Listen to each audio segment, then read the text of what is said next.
Najran থেকে ৬০ জন খ্রিস্টান পাদ্রী বিশ্বনবীর সাথে দেখা করতে এসেছিলেন। কয়জন? জোরে বলেন কয়জন? তারা যখন দেখা করতে এসেছে, মদিনার বাজারে তারা দাঁড়িয়েছে। ইন দ্য মিন টাইম জোহরের আজানের সময় মসজিদে নববী থেকে আজান হচ্ছে। আল্লাহু আকবার, আল্লাহু আকবার, আল্লাহু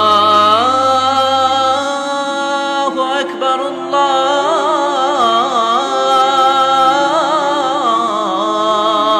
আকবার। সুমধুর আজানের ধ্বনি শুনে তারা থমকে দাঁড়িয়েছে। বাজারে দেখতে লাগলো আজান হওয়ার সাথে সাথে ব্যবসায়ীরা দৌড় মসজিদে।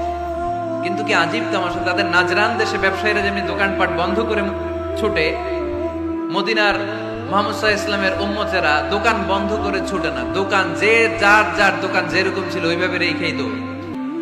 দোকানের শাটার নামায় না, দোকানের ক্যাশ বক্সে তালা ঝুলায় না। আপনাদের আজকের প্রোগ্রাম তো এই বান্টি আদর্শ বাজার ব্যবসায়ীদের উদ্যোগে। আপনারা ব্যবসায়ীরা দোকান থেকে চলে যাওয়ার সময় কি করেন? শাটার নামান না, ক্যাশ বক্সে তালা লাগান না। নাজরানের খ্রিস্টানরা দেখলো না, তালা টালা ঝুলায় না। স্বর্ণের দোকানদার স্বর্ণ টর্ণ রাইখা নামাজে দৌড়। সুবহানাল্লাহ কইতে পারলেন না? এই দৃশ্য দেখে খ্রিস্টানরা অবাক, কয় থাক আর দেখা করার দরকার নাই। কিভাবে মুহাম্মদ সাল্লাল্লাহু আলাইহি ওয়াসাল্লাম গোটা বিশ্ব কবজায় এনেছে এই দৃশ্যই দেখে আমরা বুঝতে পেরেছি।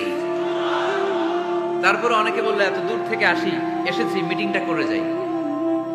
জোহরের নামাজের পর তাদের দুধ যেয়ে বললো খ্রিস্টান পাদ্রী এসেছে ৬০ জন দেখা করতে চায়। বিশ্বনবী বিপাকে পড়ে গেলেন, হায় হায় কই বসতে দিব? আমার তো তাদের মতো রাজপ্রাসাদ নাই, আমার তো এরকম বড় বালাখানা নাই, ডুপ্লেক্স ট্রিপ্লেক্স বাড়ি নাই, কই বসাবো? এক সাহাবী বললেন, ইয়া রাসূলুল্লাহ, পাহাড়ের পাশে ছায়া আছে, চলেন ওইখানে বসি। আল্লাহ রাসূল বললেন, একটা কথা বললা, এরা খ্রিস্টান মেহমান, এদেরকে নিয়ে ছায়ার মধ্যে বসা যায় নাকি? আর এক সাহাবী বললেন, ইয়া রাসূলুল্লাহ, আমার খেজুর বাগান, খেজুর পেড়েছি, খেজুর পাতা দিয়ে একটা বিছানা করে দে, ওইখানে বসি, কেমন হয়? রাসূল সাল্লাল্লাহু আলাইহি ওয়াসাল্লাম বললেন, না, দে আর দ্য ফরেন ডেলিগেটস, তাদেরকে নিয়ে তো এইভাবে বসা যায় না।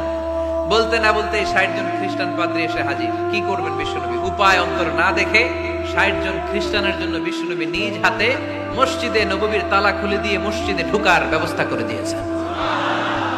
এজন্য আমরা কোরআনের সাথে থাকতে চাই, ইসলামের বিজয়ের অংশীদার হতে চাই। চিল্লায় বলেন ঠিক কিনা?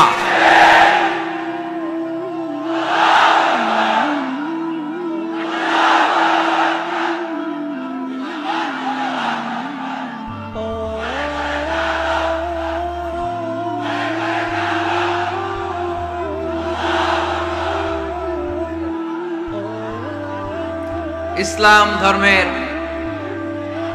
প্রথম বৈশিষ্ট্যের নাম হচ্ছে আর রাব্বানিয়া, মানে হচ্ছে এটা রবের দেয়া ধর্ম। ইসলামটা দিয়েছে কে?